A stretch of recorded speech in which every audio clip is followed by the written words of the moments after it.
और मैं हूं आपके साथ ज़ुहुर लोलाबी। नाज़रीन, न्यूज़ एट 6 में आज मुतअद्दिद खबरें आया चाहती है। पीडीपी और नेशनल कॉन्फ्रेंस के दरमियान आज तकरार हुई और पे दर पे प्रेस कॉन्फ्रेंस हुई और एक दूसरे पर जो है इल्ज़ामात भी लगाए गए। उस हवाले से हम बात करेंगे कि इसका नतीजा क्या होगा। साथ ही साथ बात आज के दिन के हवाले से भी होगी, क्योंकि आज पूरी दुनिया में यौम ख़वातीन का दिन मनाया जा रहा है और जम्मू कश्मीर में क्या कुछ तकरीबात रही और आज के दिन की क्या अहमियत है, उस हवाले से भी हम बात करें। लेकिन सबसे पहले बात नेशनल कॉन्फ्रेंस और पीडीपी के हवाले से, क्योंकि नेशनल कॉन्फ्रेंस के नायब सदर उमर अब्दुल्ला ने यह साफ किया है कि वो पीडीपी के साथ लोकसभा इंतखाबात में इत्तेहाद नहीं करेंगे और कहीं ना कहीं उन्होंने पीडीपी पर निशाना साधते हुए कहा कि पीडीपी को उन्होंने कहा कि वो इस इलेक्शन में आउट हो चुके हैं और हालात ने उन्हें आउट किया है। वहीं इस पर कई बातों का उन्होंने प्रेस कॉन्फ्रेंस के दौरान जिक्र किया और उन्होंने कहा कि आइंदा लोकसभा इंतखाबात में पार्टी के साथ इत्तेहाद, पीडीपी पार्टी के साथ उन्होंने इत्तेहाद करने से इनकार किया। और इधर महबूबा मुफ्ती का भी रद्द-ए-अमल सामने आया और महबूबा मुफ्ती ने उमर के बयान पर अफसोस का इजहार किया और कहा कि मायूस कुन बयान है और उन्होंने कहा कि नेशनल कॉन्फ्रेंस के फैसले से उन्हें तकलीफ पहुंची है। आपको बता दें कि नेशनल कॉन्फ्रेंस के नायब सदर उमर अब्दुल्ला ने पीपल्स डेमोक्रेटिक पार्टी को तनकीद का निशाना बनाते हुए कहा कि आइंदा लोकसभा इंतखाबात में वो पीडीपी पार्टी के साथ इत्तेहाद नहीं करेंगे। उन्होंने वाज़ह तौर पर कहा कि हम जनूबी कश्मीर की नशिस्त कांग्रेस के हवाले करने के लिए तैयार थे, लेकिन पीडीपी के लिए कभी नहीं। उन्होंने कहा कि रियासत में बीजेपी को इक़्तिदार में लाने और अवामी मैंडेट का गलत इस्तेमाल करने के बाद पीडीपी के पास कोई साख बाकी नहीं रही और कहीं ना कहीं उन्होंने इस बात की तस्दीक की कि एनसी वादी कश्मीर में लोकसभा के तीनों हलकों पर आज़ादना तौर पर इंतखाबात में हिस्सा लेगी और वाज़ह जीत हासिल करेगी। इधर पीडीपी की जानिब से भी नेशनल कॉन्फ्रेंस पर कई इल्ज़ामात लगाए गए और पीडीपी ने कहा कि उनने पीजेडी का भी नाम लिया और कहा कि पीजेडी जो कि कहीं ना कहीं जम्मू कश्मीर के लोग की आखिरी उम्मीद थी, उसको भी नुकसान पहुंचाने का काम नेशनल कॉन्फ्रेंस की तरफ से किया गया है। और दोनों की बाइट आपको सुनाते हैं और उसके बाद इस पर मज़ीद चर्चा करेंगे। जहाँ तक रही बात, आपने कह ही दिया जो आप कहना चाहते थे कि पीडीपी आउट। ना, पीडीपी को हमने आउट नहीं किया, हालात ने पीडीपी को जो है इस इलेक्शन से आउट रखा। अब आप मुझे बताइए ना, साउथ कश्मीर की सीट आप बार बार पूछते हो कि साउथ कश्मीर की सीट पीडीपी को क्यों नहीं। मुझे बताइए ना, अब ये कहाँ की सियासत है कि जो पार्टी तीसरे नंबर पे आई इससे पहले वाले पार्लियामेंट इलेक्शन में, नंबर 1 पार्टी और नंबर 2 पार्टी दोनों अपना क्लेम छोड़ के तीसरे नंबर की पार्टी को वो सीट दे दें, और जिस सीट पे फिलहाल तो बीजेपी का कोई असर रसूख नज़र नहीं आता। मुझे ये बताइए ना, उनकी सीटों पे आपको बड़ी परेशानी होती है, लेकिन जब वो अपनी तकरीरों में या अपने ट्वीट्स पे या सोशल मीडिया पे नेशनल कॉन्फ्रेंस को बार बार निशाना बनाते हैं, उस वक्त आप लोग उनसे नहीं पूछते हो कि ये कहाँ की कोalition धर्मा है। अब मिसाल देते देते मैं थक जाऊंगा, लेकिन मिसालों की कमी नहीं है। पिछले लगातार 2 साल से जब भी उनके रेजिंग डे के फंक्शन हुए तो तकरीरों में बीजेपी से ज़्यादा नेशनल कॉन्फ्रेंस को निशाना बनाया गया। रिकॉर्ड्स आप सबके सामने हैं। वहाँ पे जो गाने गाए गए, जुल्म का अलबैन हटाओ, कलमदवाद को वोट डालो, वो क्या हम भूल जाएंगे? क्या मेरे वर्कर ये भूल जाएंगे? अब पाकिस्तान का इलेक्शन है, पाकिस्तान के इलेक्शन में क्या हुआ क्या नहीं हुआ उसमें भी नेशनल कॉन्फ्रेंस को लताड़ा जाता है ट्विटर के जरिए कि पाकिस्तान में जो हुआ उससे जम्मू कश्मीर के लोग जो हैं वो 87 को याद करते हैं। अब ये कहाँ की कोalition धर्मा? अब पता नहीं किस वो नशे में आके गुलाम नबी आज़ाद साहब ने फारूक अब्दुल्ला को निशाना बनाया, उसमें भी पीडीपी वाले घुस जाते हैं। जुमा उनको हफ्ता नहीं हुआ है सियासत में आए हुए, वो भी गुलाम नबी आज़ाद साहब के साथ मिलके फिर फारूक अब्दुल्ला साहब को, नेशनल कॉन्फ्रेंस को ट्विटर के जरिए निशाना बनाते हैं पीडीपी के प्लेटफॉर्म से। और फिर आप कहते हो कि कोalition कहाँ है?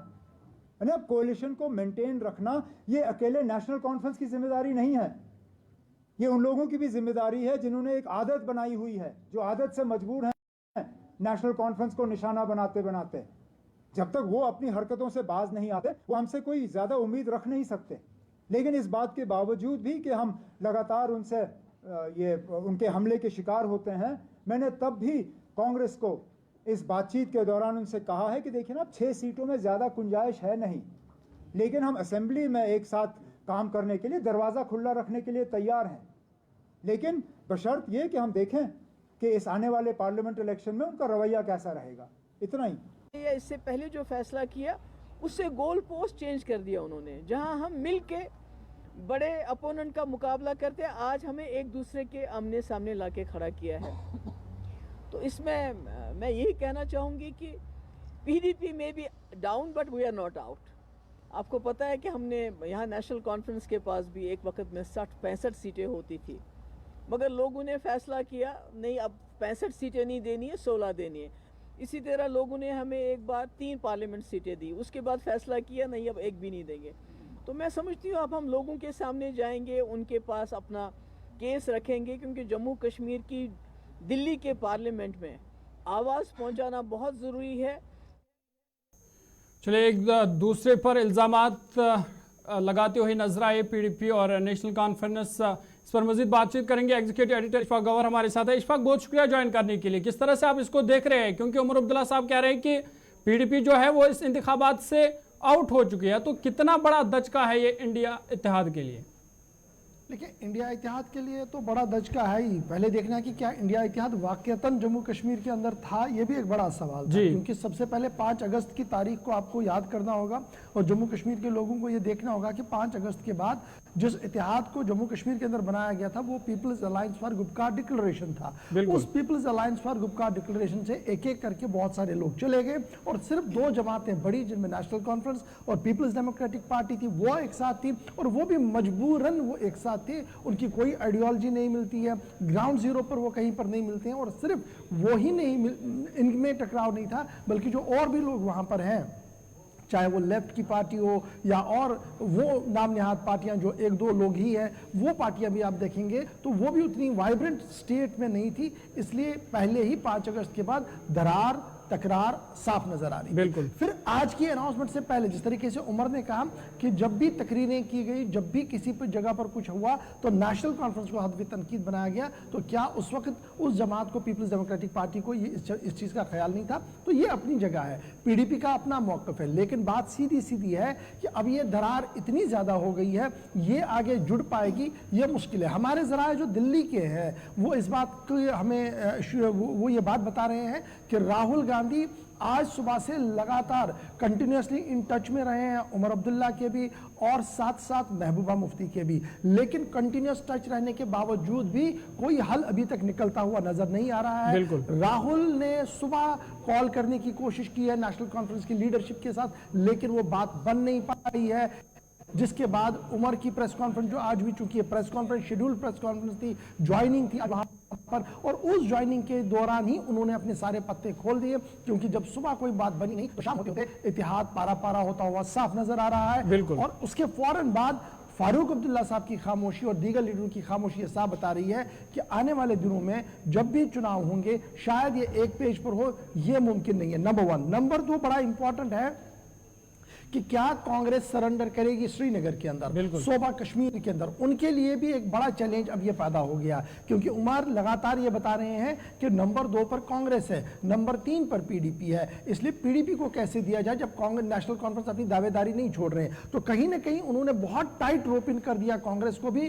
कि क्या वो वाकईतन इस सीट को छोड़ना चाहते हैं तीसरे नंबर के लिए, या वो क्या करेंगे। यानी कांग्रेस के पत्ते 11 तारीख को खुलेंगे, जहां हमारे जो सोर्सेज इस बात की कंफर्मेशन कर रहे हैं कि तीनों सीटों के लिए, जम्मू की 2 सीट, साउथ कश्मीर की सीट के लिए वो अपने कैंडिडेट का अनाउंसमेंट कर सकते हैं। और यही नहीं बल्कि आने वाली हिकमत अमली के हवाले से वो बात करेंगे, यानी 11 तारीख तक ये मखमसा इसी तरीके से बना रहेगा कि क्या ये इत्तेहाद जो जम्मू कश्मीर के अंदर था ये चल पाएगा या इस जहाँ पर देखने को मिल रहा है कि उमर अब्दुल्ला की तरफ से कहा जा रहा है कि वो पीडीपी के साथ कंबाइन नहीं होंगे। और इंतखाबात की बात करें तो इंतखाबात भी आ रहे हैं, तो क्या लगता है कि एनसी की तरफ से क्या कुछ स्टेप लिए जाएंगे ताकि इलेक्शंस में वो स्टैंड अप हो सके? देखिए, जहां तक नेशनल कॉन्फ्रेंस का ताल्लुक है, नेशनल कॉन्फ्रेंस ने अपनी पॉलिसी बहुत पहले क्लियर की थी कि ये तीनों सीटें इंडिया इतिहाद की है। बात करनी है जी 2 जम्मू की, 1 लद्दाख की, 3 सीटों पर, और उन 3 सीटों में भी दावेदारी ज्यादा कांग्रेस की थी, पीडीपी की नहीं थी। पहले दिन से नेशनल कॉन्फ्रेंस का मौकफ था। फिर जब हम इंटरनल पार्टी असेसमेंट देखते हैं, जो हमने गुज़श्ता दिनों बड़ी ब्रेकिंग एक चलाई थी, 5 बजे में, 6 बजे में, फिर 9 बजे हमने डिटेल में बताया था, जब पार्लिमानी बोर्ड की मीटिंग हुई थी। उस पार्लिमानी बोर्ड की मीटिंग के अंदर इस बात पे दो टोक कर दिया गया था कि हम किसी भी तरीके से पीडीपी के साथ अलायंस नहीं करेंगे।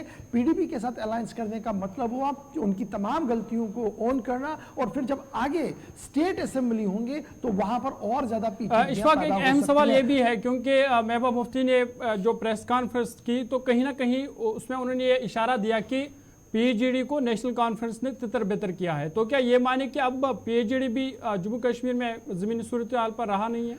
मैं यही सवाल तो पूछ रहा था कि पीएचडी है कहां पर। 5 अगस्त 2019 के बाद जो मीटिंग्स हुई, जो टॉप लीडरशिप सामने आई, सजाद उसमें बाहर था, उसके बाद और 2-3 लोग बाहर चले गए, तो वो पीएचडी तो पहले ही तितर बितर थी। उसमें पीपल्स डेमोक्रेटिक पार्टी थी, नेशनल कॉन्फ्रेंस थी, सीपीआईएम था, बाकी जितनी भी जमातें हैं उन्होंने कभी 22,000 वोट से ज्यादा लिए नहीं है, किसी की सबकी जमानतें जब्त हुई हैं। 2 जमातें बड़ी थी, तीसरी जमात जो लेफ्ट थी वो 1 या 2 सीटों तक ही महदूद थी। तो इस तरीके से जब आप बात करते हैं तो इंडिया, ये जो पीएचडी था ये तो पहले ही तितर बितर हुआ था। उसके बाद पीएचडी का नाम खुद दफन कर दिया पीएचडी ने, जब उन्होंने ये कहा कि हम मीटिंग्स कर रहे हैं जी। जम्मू आते हुए उन्होंने कहा कि हम ऑल पार्टीज मीटिंग करेंगे जी। उसमें किन लोगों को लाया? जिन्होंने 5 अगस्त सन 2019 के फैसले की हिमायत की।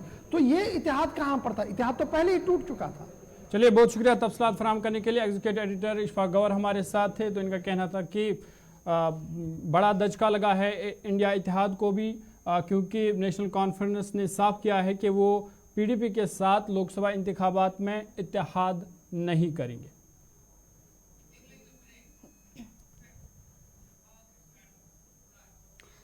तो चले नाजरीन, खबरें और भी जारी रहेंगी, वक्त चलता है छोटे से ब्रेक का।